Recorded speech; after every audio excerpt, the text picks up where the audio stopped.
Hoy vamos a estudiar la parashat que tiene por nombre Jucat, la cual es una de las porciones que a mi perspectiva y a mi parecer es la más profética de todas las porciones que tiene la Torá. Y no profética con acontecimientos futuros, porque sabemos que la Torá nos advierte de las cosas que sucedieron y que están por suceder.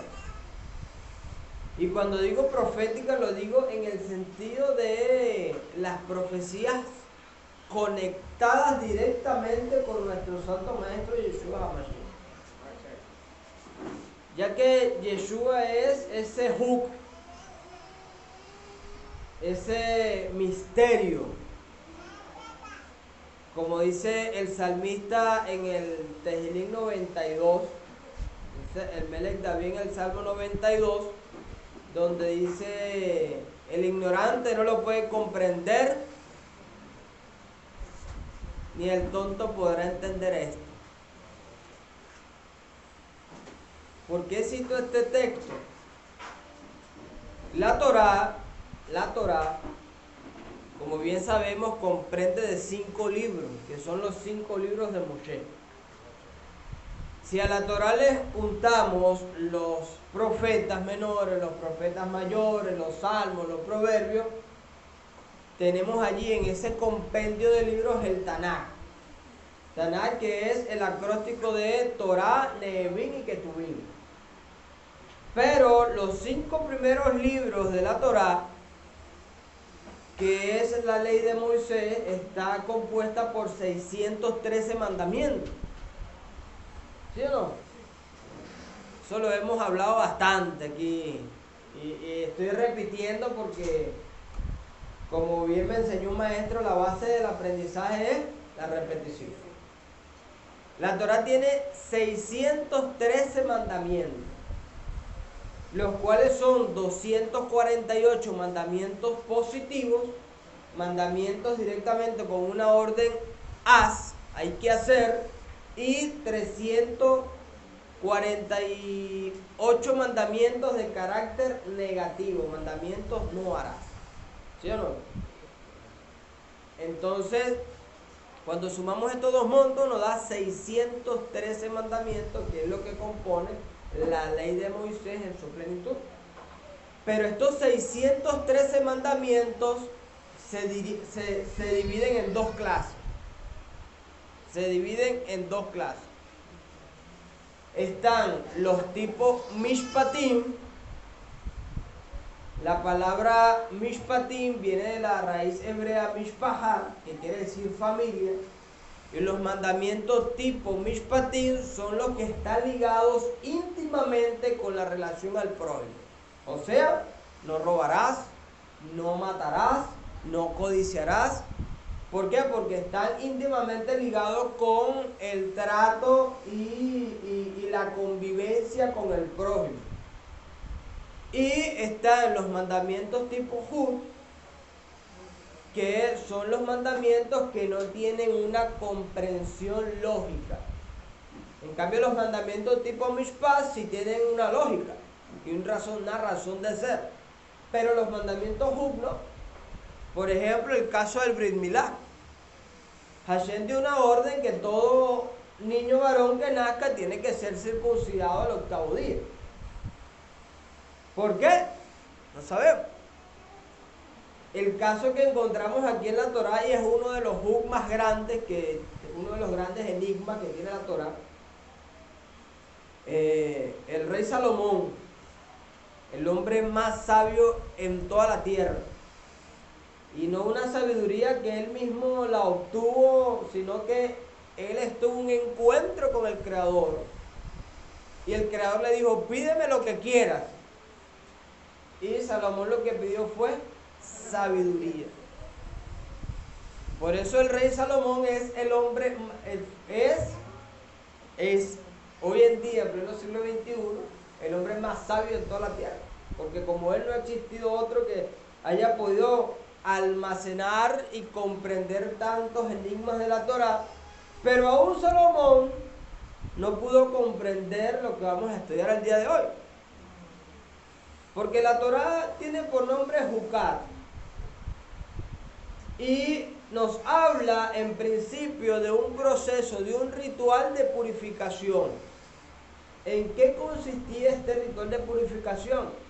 Las personas que se contaminaban con un muerto o que habían pasado por cualquier proceso de impurificación, para poder ser purificados tenían primero que buscar ¿qué? Una vaca roja, una vaca bermeja, una vaca en la cual nunca se había puesto yugo sobre ella, nunca se había puesto yugo sobre ella, nunca había hecho trabajo pesado, por consiguiente era una vaca especial.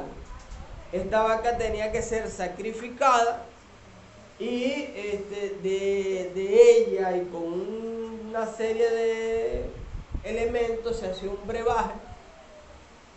Entonces esto, hasta aquí podemos comprender, ¿no? Y uno de los grandes exégetas de nuestro pueblo, el Rabí Moshe Ben Maimón, llamado Maimónides, él explica este mandamiento hasta aquí y da una interpretación hasta aquí.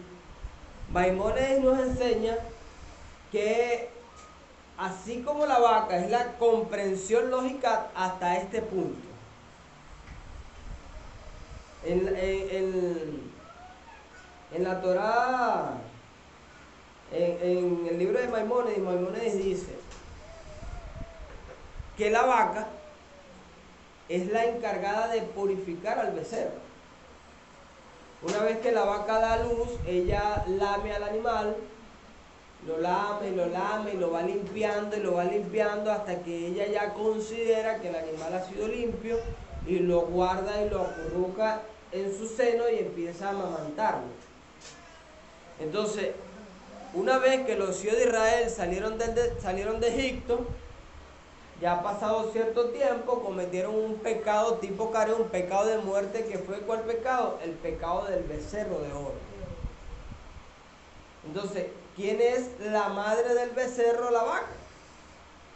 Y Maimónides establece en la comprensión lógica que así como la vaca naturalmente limpia el becerro, la vaca bermeja tiene la capacidad de purificar a cualquier hijo de Israel, inclusive de un pecado de idolatría que es catalogado un pecado de tipo careo. Hasta aquí podemos obtener una comprensión lógica del mandamiento. Pero ¿qué sucede después? Cuando entran al templo, agarran ese brebaje y el Cohen o el sumo sacerdote que hace el proceso de purificación de la persona impura, cuando lo salpica, la persona automáticamente se hace pura, pero el Cohen se purifica. El Cohen, que es un hombre que es apartado para el Eterno, que vive constantemente un ritual de purificación, que para hacer ese acto pasaba por un ritual de purificación, tenía que apartarse y había un proceso de santificación para que ese hombre pudiera entrar en el templo. Pero ese simple acto de esparcir y rociar a esa persona que estaba impurificada lo hacía él impuro a tal punto que él tenía que salir dentro del seno de Israel y apartarse por 7 días. Entonces ahí está el misterio, ahí donde está el misterio, y en la cual este es uno de los grandes y es catalogado el enigma más grande que tiene la Torá. Como dice nuestro rabino Dan Ben Abraham, que la paz y la bendición esté sobre él, el rabino dice que cuando sea la aparición del Mashiach, ¿no?, las 3 grandes religiones se van a sentar enfrente de él, enfrente del Mashiach. Las 3 grandes religiones se van a sentar al frente del Mashiach. Entonces, una de las religiones más grandes que hay en el mundo son los musulmanes. Y los musulmanes se van a sentar al frente del Mashiach y le van a decir quién fue sacrificado en el monte Moriah, si fue Ismael o Isaac. Porque ese es uno de los grandes conflictos que tiene el islamismo con el judaísmo. El cristianismo se va a sentar al frente y le va a preguntar a Yeshua, ¿quién es tu papá? ¿Quién es tu papá? Porque ese es uno de los grandes conflictos que tiene el cristianismo con el judaísmo. ¿Ah? Y el judaísmo se va a presentar delante de Yeshua a preguntarle por qué el Cohen se hacía impuro en un proceso de purificación. Porque ese es el gran enigma que tiene el judaísmo con respecto a la Torá, porque esto es un enigma hasta hoy en día, ¿no? Entonces, las tres grandes religiones se van a sentar al frente del Mashiach, dice el rabino Dan. Fíjense que cuando los muslims o los musulmanes le pregunten al Mashiach quién fue sacrificado en el monte Moriah, inclusive de allí vienen esas guerras milenarias que muchas veces me pregunta la gente, dice que cuándo se va a acabar ese conflicto entre árabes y judíos. Yo le digo a la gente, cuando el Mashiach se manifieste. Cuando el Mashiach se manifieste y traiga la paz mundial que habla la Torá, hasta ese día se va a acabar ese conflicto, porque es un conflicto milenario que viene desde los tiempos de Abraham. El cristianismo, bueno, le va a preguntar a Yeshua quién es su papá. Que para el cristianismo el papá de Yeshua es Dios. ¿Ah? El papá de Yeshua es Dios, que viene siendo el mismo, que después el mismo él es el ángel y él. Pero para el judaísmo cada de estas religiones tiene un enigma, ¿no? Y para el judaísmo hoy en día este es uno de los grandes enigmas que tiene la Torá, este mandamiento, porque hay una historia de un judío, de unos levitas que van caminando por una calle y ven en una pradera, ven una vaca roja. Y cuando los levitas lo ven, van caminando, habían pasado años y tenían años que no veían una vaca roja, y cuando ven la vaca y se acercan al hombre y le dicen, ¿quién es el dueño? Yo. Pero nos permite ver la vaca. Y cuando ven la vaca, resulta que la vaca no había tenido nunca yugo en sus lomos. El yugo es la herramienta que le colocan en la parte superior del lomo para ellos cargar peso. Entonces cuando los levitas ven y examinan la vaca, le ven los pelitos de aquí del lomo parados y dicen, no, esta vaca no ha tenido yugo. ¿En cuánto me las vende? No, yo no la vendo, pero dime cuánto vale. Y le insistieron tanto que el hombre le dijo, vengan mañana y le voy a dar un precio. Y resulta que el hombre investigó, y cuando investigó se dio cuenta que para qué los levitas querían la vaca. Entonces cuando los levitas fueron al siguiente día, el hombre le pidió una cantidad exorbitante y le dijo, te lo vamos a pagar. Entonces le dijo, vengan mañana mejor, y mañana cerramos el negocio. Cuando van al segundo día, el hombre le dice, ya el precio no es el mismo, ahora vale el doble. Te lo vamos a pagar. Bueno, pero vengan mañana. Y mañana cerramos el negocio. Y el tercer día, el segundo día en la tarde, el hombre dice, como estos no saben, y a ellos les importa su vaca roja, yo voy a poner esta vaca a trabajar esta noche y mañana se las entrego. Y le montó el yugo a la vaca y la puso a labrar toda la noche en el campo. El tercer día, cuando llegue el hombre, los levitas ven al hombre y le dicen, mira, y me trajeron el dinero, y está la vaca. Sí, trajimos el dinero con nosotros y te traímos él le había pedido el doble, y ellos le volvieron a llevar el doble más por la importancia que tenía la vaca para poder cumplir el mandamiento. Y el hombre contento porque había asegurado 5 años de trabajo de su vida. Y cuando él le dice, los levitas le dicen, pero déjanos examinarla primero para poder cerrar el negocio.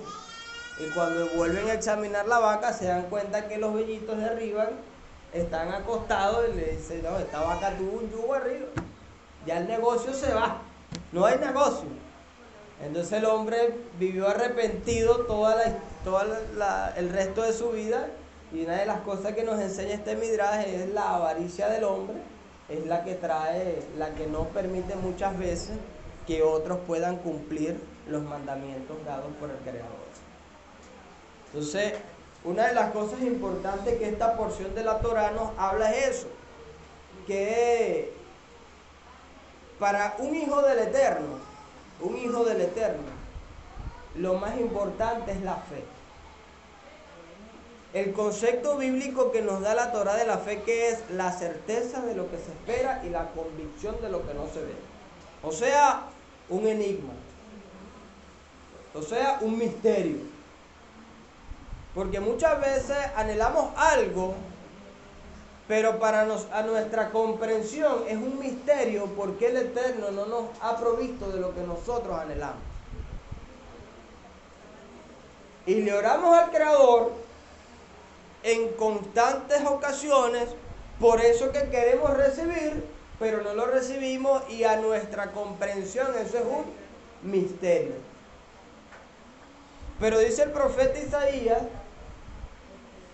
citando las palabras de Isaías, dice que el Eterno dice que tus caminos no son mis caminos, tus pensamientos no son mis pensamientos.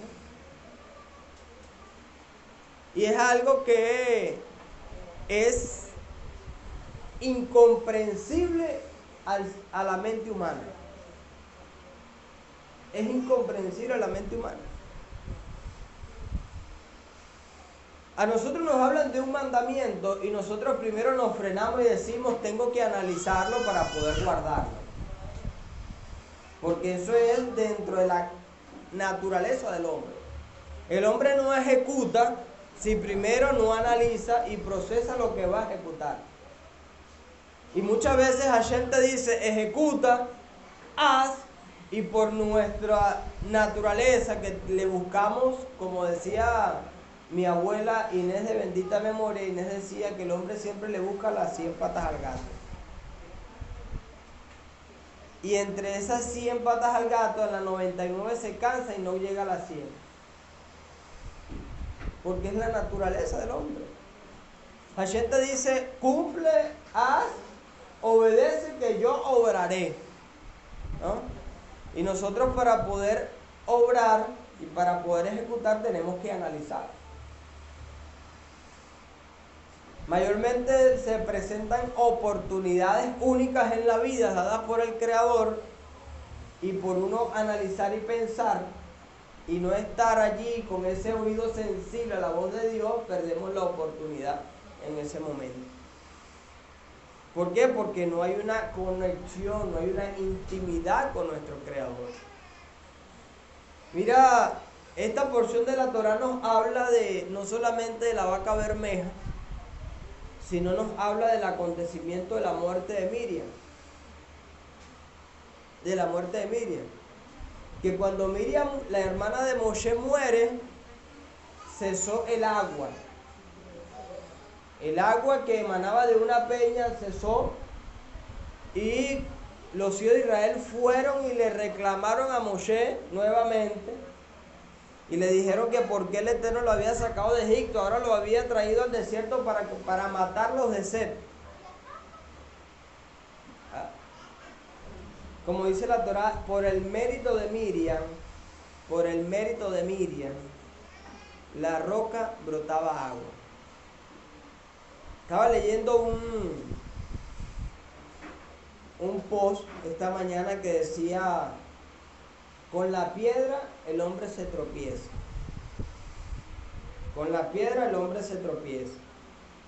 Con la misma piedra David mató a Goliat.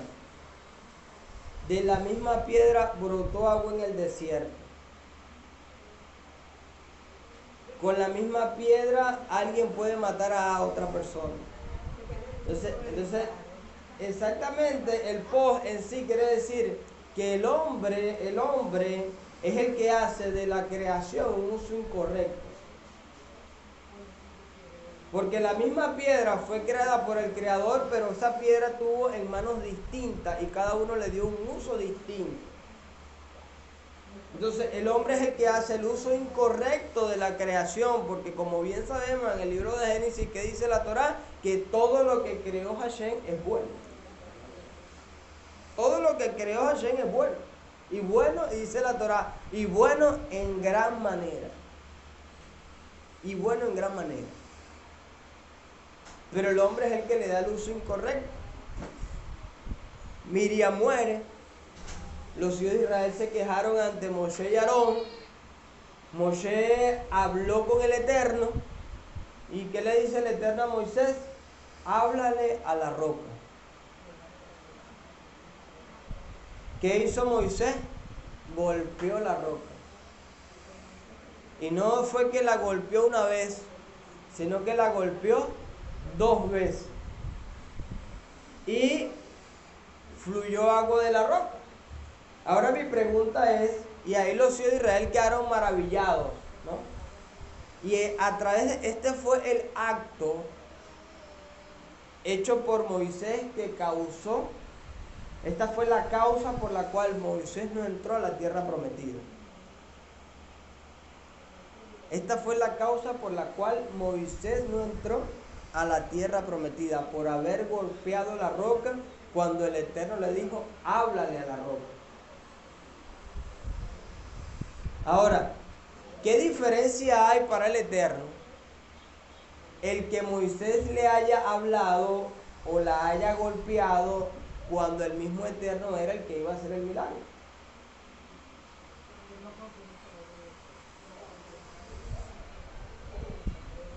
¿Qué diferencia hay? A la larga, el milagro se cumplió, ¿sí o no? Los hijos de Israel querían agua. Moisés golpeó la roca y la roca brotó agua. Pero la palabra de Hashem fue, le dijo, háblale a la roca. Aunque el milagro se dio, no se dio por la voluntad del Eterno.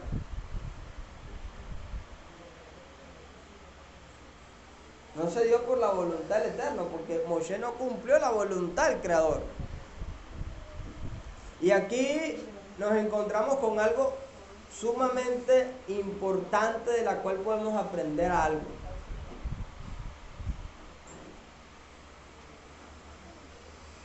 Muchas veces, Hashem nos usa como instrumento para llevar una palabra de consuelo a alguien.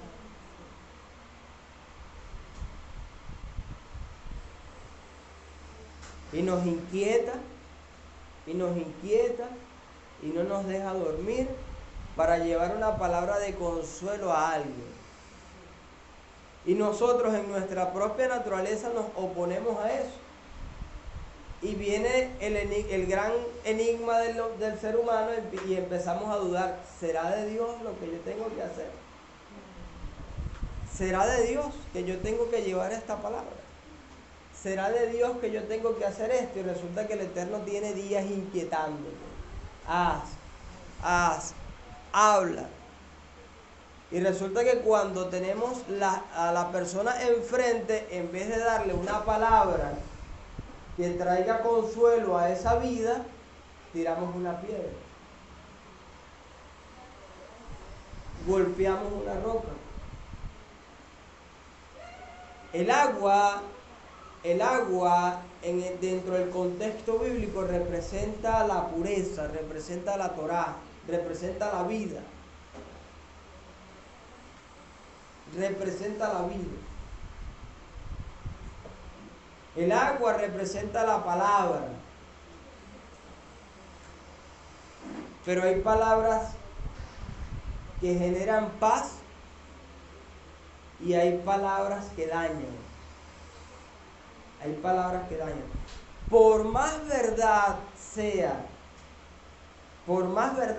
que sea lo que tú vas a decir, tienes que buscar la manera de cómo decirlo sutilmente sin dañar a esa persona.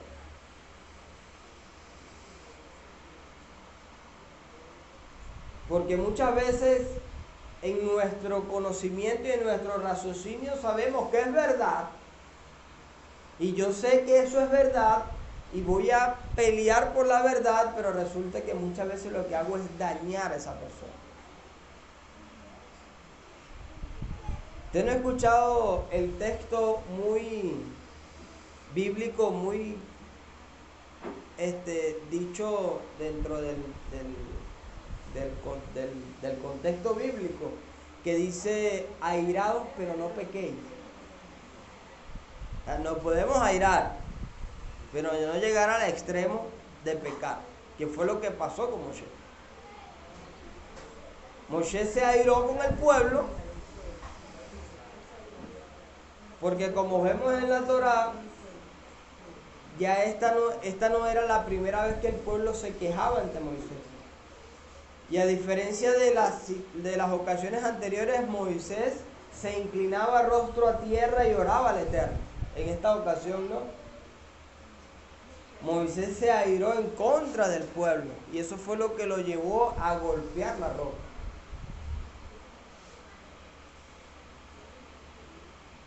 Acto seguido, el Eterno desata una plaga de serpientes que empieza a picar a los hijos de Israel. Y empiezan a morir. Y vinieron llorando a Moisés diciéndole: Moisés, haz algo porque las serpientes nos están matando. Moisés ora al Eterno y el Eterno le dice: erige una serpiente de bronce, colócala sobre una asta, y aquellos que hayan sido picados por una serpiente solamente se pararán enfrente de la serpiente y la mirarán y ellos tendrán sanidad. Solamente era ir, verla y listo. ¿Por qué? Porque la sanidad viene ¿de quién? Del Creador.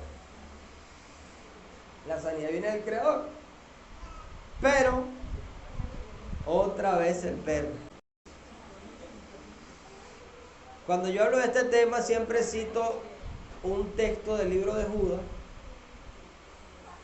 en el Código Real, donde Judas dice que había, en el desierto hubo una riña entre el Hasatán y el ángel Miguel por el cuerpo de Moshe. Por el cuerpo de Moshe. Está en el Código Real, en el libro de Judas. Hubo un conflicto entre el ángel Miguel con el Hasatán por el cuerpo de Moisés una vez que Moisés muere. Ahora, ¿qué quiere decirnos Judas con esas palabras? Uno de las grandes luchas que tuvo Hashem con la generación en el desierto fue que la generación en el desierto todo lo idolatraba. Es más, si buscamos en la Torá, ¿quién tiene una Biblia por allí? Fran. La hermana Ketura, búsqueme allí, hermana Ketura, por favor. Segunda de Reyes, capítulo 18.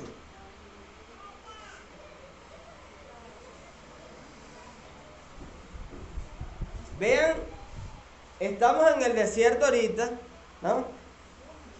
Estamos en el desierto donde Hashem mandó a erigir una serpiente de bronce. Pero ahora vamos a ir a Segunda de Reyes, capítulo 18. ¿Cuántos años han pasado?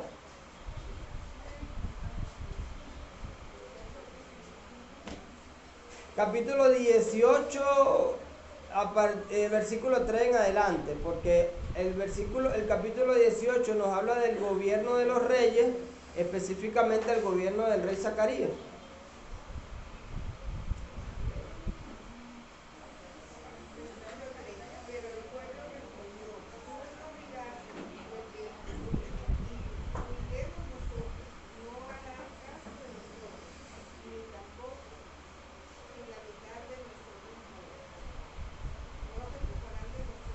Es Segunda de Reyes.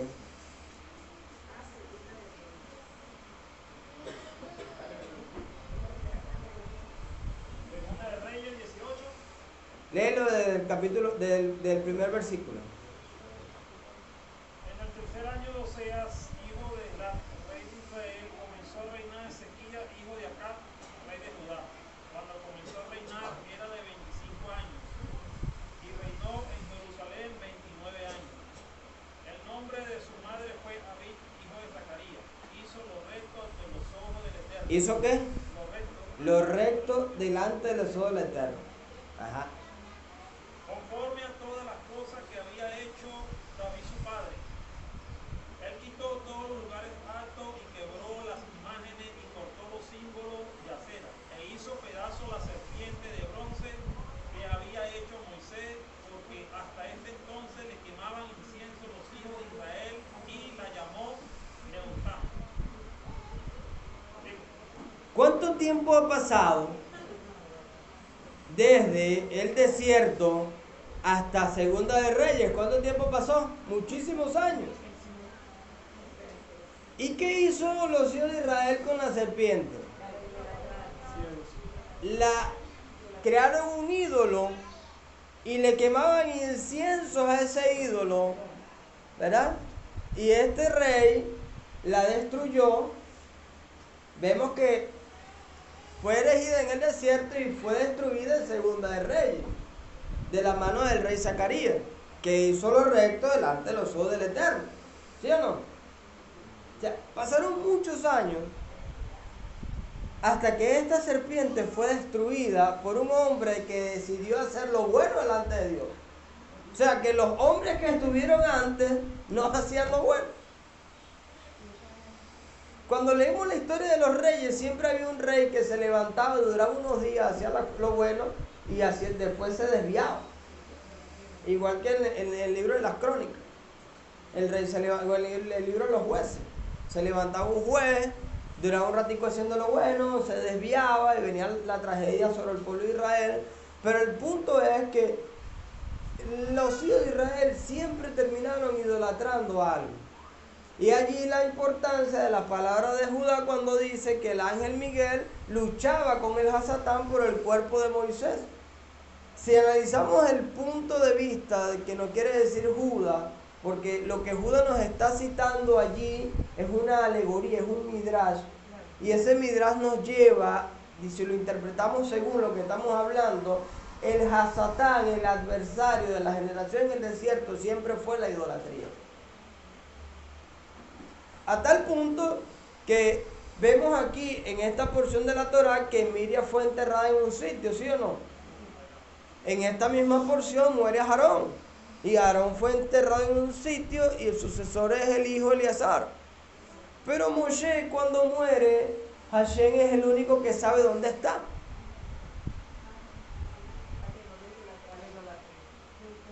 Porque si los Israel hubiesen sabido dónde Moshe fue enterrado, hoy en día eso fuera un altar de cultos paganos. Ahora, si analizamos esto que estamos hablando específicamente con el tema de la serpiente, ahora busquemos un momentico Juan capítulo 3 y vamos a leer a partir del versículo 12.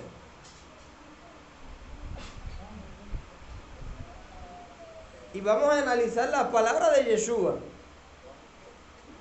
Porque lo que lo que nos habló Yeshua no son solamente acontecimientos históricos, sino son acontecimientos proféticos que nos llevan a analizar un poco lo que estamos viviendo hoy en día.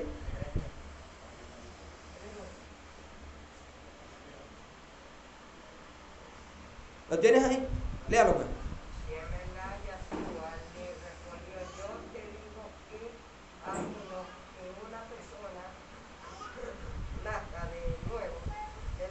Ese es el encuentro de Yeshua y Nicodemo. No puede ver el reino del Eterno. Sigue leyendo. Timón le dijo, ¿cómo puede un hombre nacer siendo adulto? ¿Puede acaso volver al vientre de su madre y nacer de una segunda vez? Yeshua respondió, sí, en verdad yo te digo que al menos que una persona nazca de agua y de rúa, no puede entrar el reino del Eterno. Lo que es nacido de la carne, carne es, y lo que es nacido de rúa, rúa es.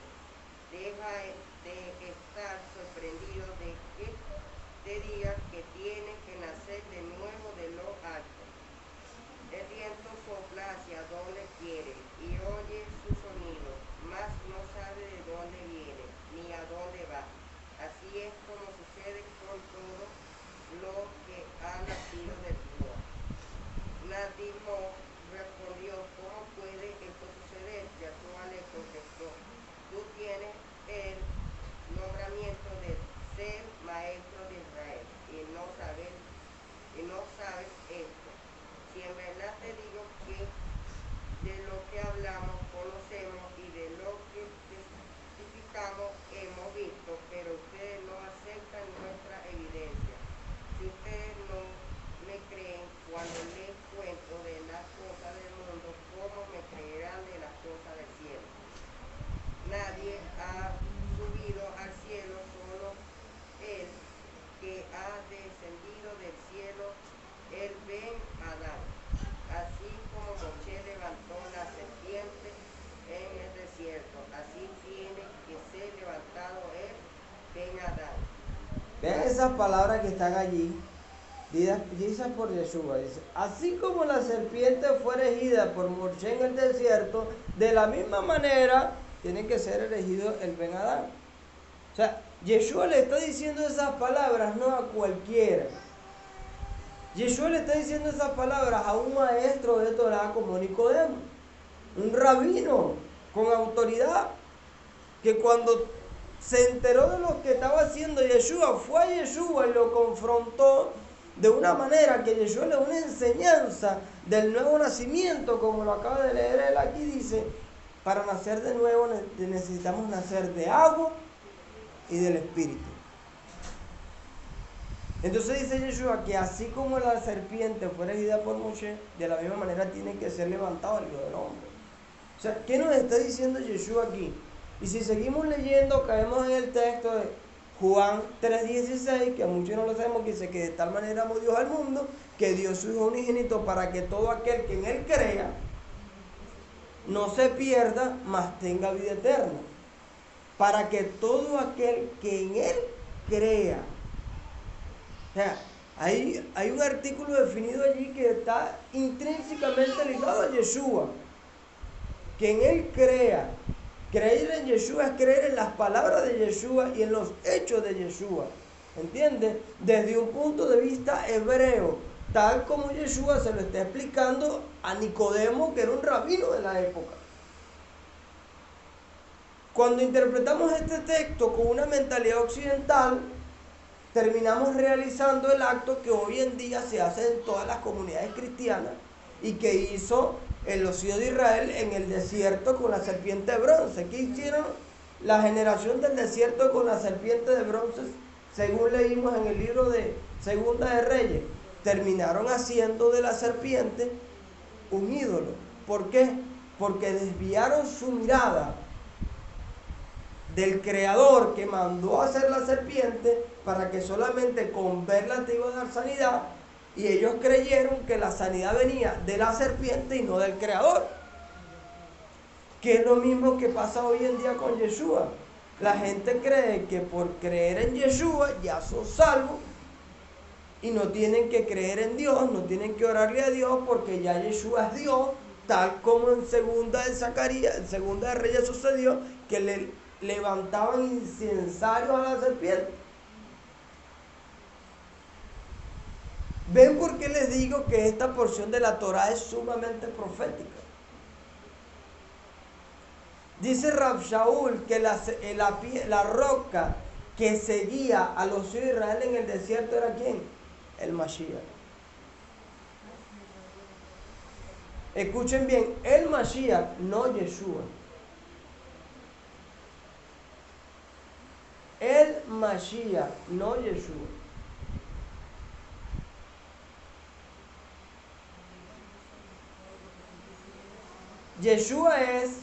Yeshua fue, solamente para poder entender esto, lo que estamos hablando, tenemos que analizar las palabras de Pablo. Porque Pablo nos dice que hay vasos de honra y vasos de deshonra. Un vaso de honra es un instrumento que se guarda para cumplir la voluntad de su Padre que está en los cielos. ¿Quién fue eso? Yeshua. Yeshua fue el único vaso de honra sobre la cual la unción del Mashiach fue derramada. Ahora, antes de Yeshua existieron otros Mashiach, ¿sí o no? ¿Por qué? Porque el término Mashiach era usado para los reyes, para los profetas y para los sacerdotes. Pero lo que hace distinto el Mashiach dado a Yeshua con respecto a los reyes es el artículo definido que está antes de la palabra Mashiach. Porque cuando hablamos de Yeshua decimos Yeshua ha-Mashiach.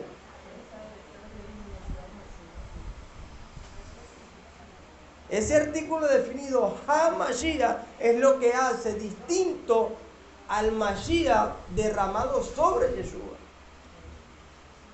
Cuando Yeshua hizo la Tevilá, dice que descendió sobre él una paloma, ¿sí o no? Está escrito en el Código Real. Y se escuchó un bacol, una voz del cielo que dijo: este es mi hijo amado, en el que tengo complacencia. Este es mi hijo amado, en el que tengo complacencia. Moshe no complació a Hashem. Aarón no complació a Hashem. Samuel no complació a Hashem. Y no vamos a seguir porque todos complacieron a Hashem, pero todos cumplieron una función en un momento determinado. Yeshua es el único que cumplió el rol de profeta. Es el único que cumplió el rol de sacerdote. Y es el único que tiene la promesa dada por el Eterno de ser el rey de Israel en su segunda venida. Moshe fue profeta. Moshe fue sacerdote, pero no fue rey. Aarón fue sacerdote, fue profeta, pero no fue rey. El profeta Samuel fue rey, fue profeta, pero no fue sacerdote. Entonces, a cada uno de estos hombres le faltaba un propósito, y los tres propósitos que tiene que cumplir el ha-Mashiach es el reinado, la profecía y el sacerdocio. Yeshua era la restauración del sacerdocio dado por el orden de Melquisedec. Yeshua es la restauración del reinado de David. Yeshua es la restauración de la profecía dada en Hadán Harishon. Es lo que hace distinto a Yeshua y es lo que hace distinto al ha-Mashiach derramado sobre Yeshua. La roca que seguía a los hijos de Israel en el desierto, como lo documenta la porción de la Torá del día de hoy, Pablo dice que era el Mashiach, que era Mashiach. Yeshua dice una palabra muy importante dentro de sus dichos que dice: ¿quién de nosotros antes de edificar una torre primero no se sienta y calcula? Hoy vamos a hablar más un poco del Código Real. ¿Ah?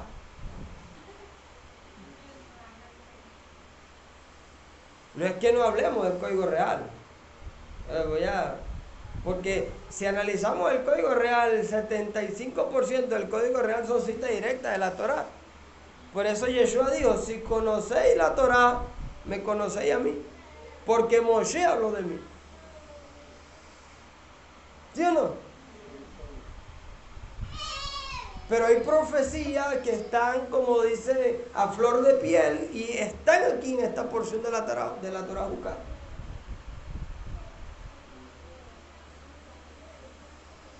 Y esta roca de la cual nos habla Rav Shaul cuando dice: la roca que seguía a los israelíes en el desierto era el Mashiach. El Mashiach es una esperanza dada de redención por el Eterno desde la creación. Es una esperanza dada por el Eterno para la redención desde la creación. Dicen los sabios que Hashem, cuando creó el mundo, primero creó 7 cosas.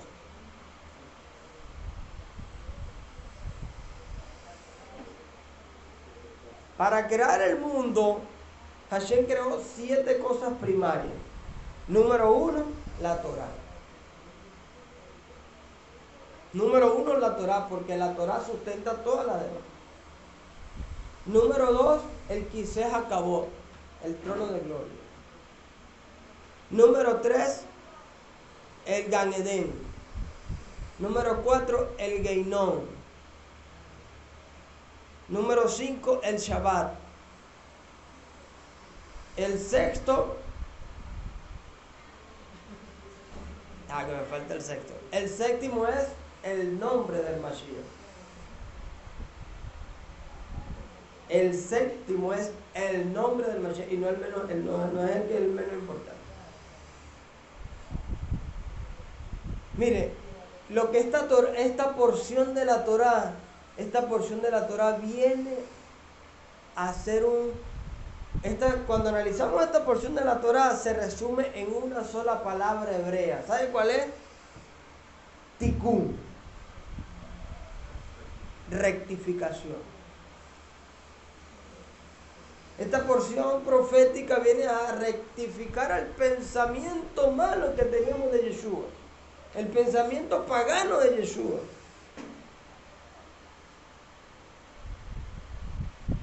Porque cuando la Torá dice, Bereshit bara Elohim, en el principio estaba la tierra desordenada y vacía, y cuando el Eterno dice, hagamos al hombre a nuestra imagen y semejanza, en el libro de Génesis, me regalan un poquito de agua. No hace referencia a Padre, Hijo y Espíritu Santo como se nos había enseñado.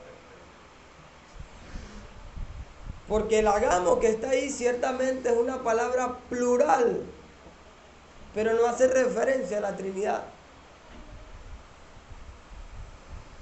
Hace referencia a el instrumento que ejecutó la voz del Eterno.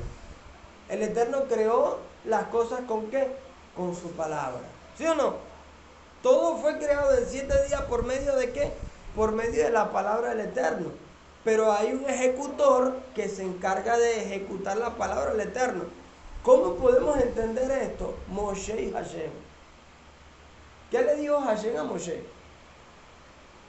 El Eterno a Moisés le dijo, tú serás Dios sobre Faraón. Tú serás Elohim sobre Faraón. Y Moisés será, y Aarón será tu profeta. Ahora, cuando Hashem le dijo esas palabras a Moshe, Moshe caminó en las nubes, ¿no? Moshe resplandeció, se hizo sobrenatural. No, Moisés sigue siendo un hombre común. Baruch atah Adonai Eloheinu melech haolam shekol yeh. Ay.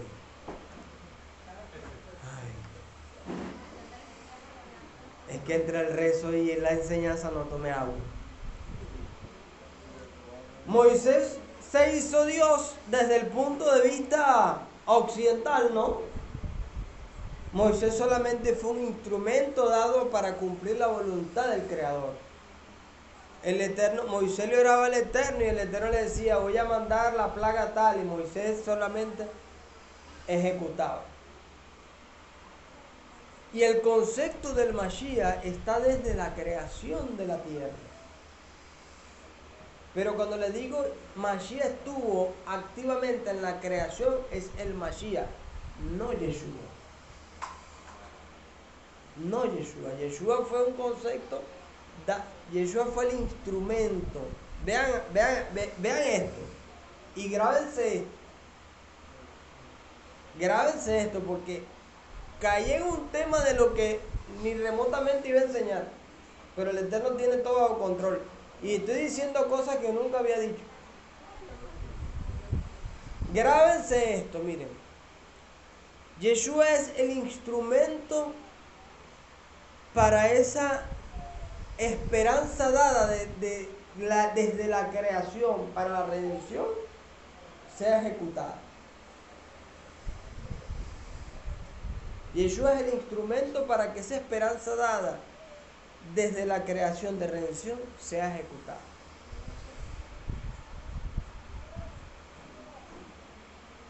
Una vez me preguntó un hermano que por qué Yeshua no se manifestó a los judíos en su momento. Yo le dije, si Yeshua se hubiese manifestado como Mashiach a los judíos en su momento, nosotros no estuviéramos hablando de Torah. Porque el plan de redención del Eterno se hubiese cumplido y nosotros no estuviéramos hablando de Torah, y el que Yeshua no se haya manifestado, eso se resume en una sola palabra: misericordia a la humanidad. Porque de tal manera amó Dios al mundo, que Dios, dice a los judíos, no, al mundo, que dio su Hijo unigénito para que todo aquel que en Él crea, o sea, es creer en Yeshua como instrumento del Eterno y no hacer de Yeshua un ídolo. Y no hacer de Yeshua un ídolo. Es lo que hace diferente al movimiento nexarita de los demás movimientos. Es lo que nos hace distintos. Es lo que nos hace a nosotros. Nosotros somos, como dice el rabino Dan Ben Abraham, la última generación de la redención, la última generación de la dispersión y la primera de la redención. Nosotros estamos viviendo los últimos días de la dispersión de las ovejas perdidas de la casa de Israel. Y se está cumpliendo en este tiempo las palabras dadas por el profeta cuando dijo: yo daré mi espíritu para que nadie diga a su hermano, conoce al Eterno, porque ya todos lo conocerán. Esa es la generación nuestra. Es por eso que hoy en día vemos la contraparte, la contraparte que es la degradación moral de la humanidad. Y la vemos en todos lados, en los televisores, en las redes sociales y en todo, hablando de abominaciones por la Torah. ¿Por qué? Porque cuando la bendición es mayor, la oposición va a la par de esa bendición. O sea, nosotros somos la última generación de la dispersión. Y bendito el Eterno por eso. Pero la oposición va a ser mayor a esa generación. La oposición va a ser mayor a esa bendición. Pero somos la primera generación de la redención. Y eso es el compromiso que tenemos. La primera generación de la redención primero tiene que cambiar el concepto del Mashiach y retomar a sus raíces hebreas y ver a Yeshua como el Mashiach dado a la humanidad desde una perspectiva hebrea, de su fuente original. ¿Qué acaba de leer el niño ahorita? Del libro de Juan capítulo 3. Versículo 14, creo que está, donde dice: nadie ha subido al Padre y nadie ha descendido de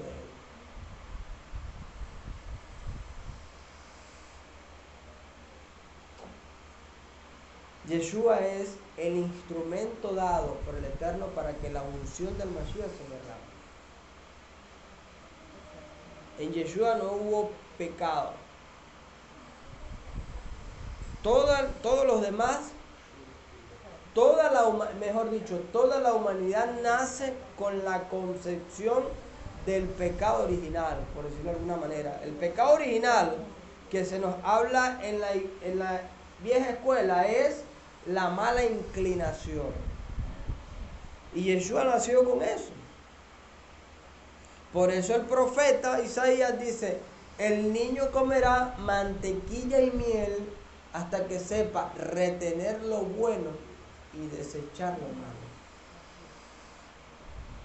Si Yeshua es Dios, ¿por qué tiene que desechar lo malo si todo Dios es bueno?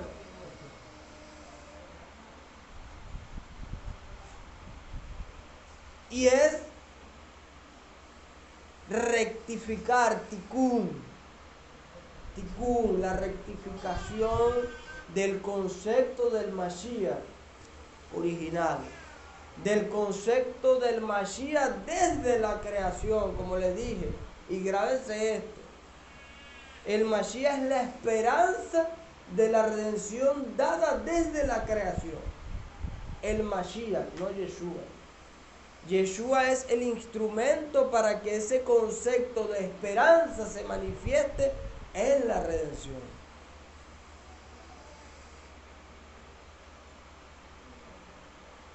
No es un trabalengua, es una realidad bíblica.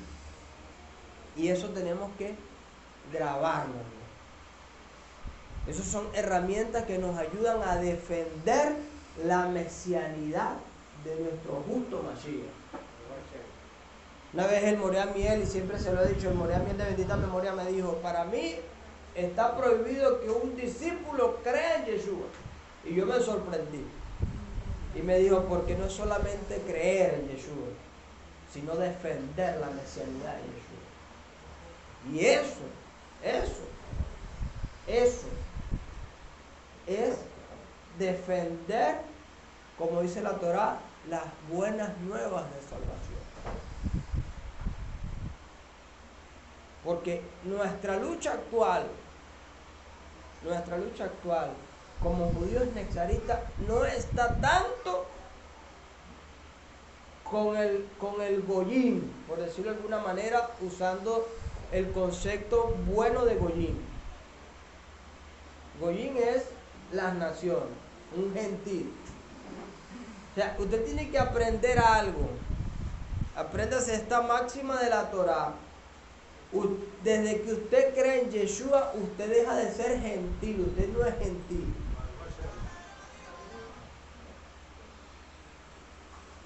Usted ya dejó de ser gentil.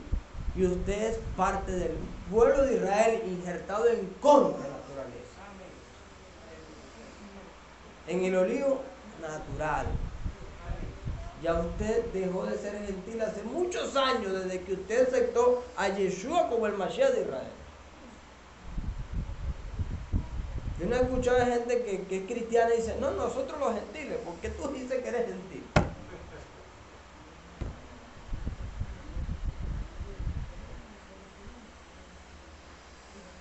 La Torá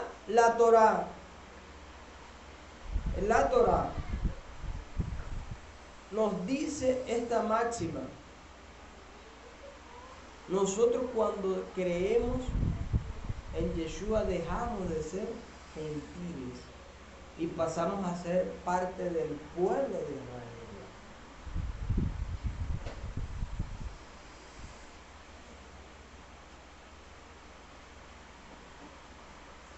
Que el cielo nos ayude y nos abra el entendimiento para poder comprender todas estas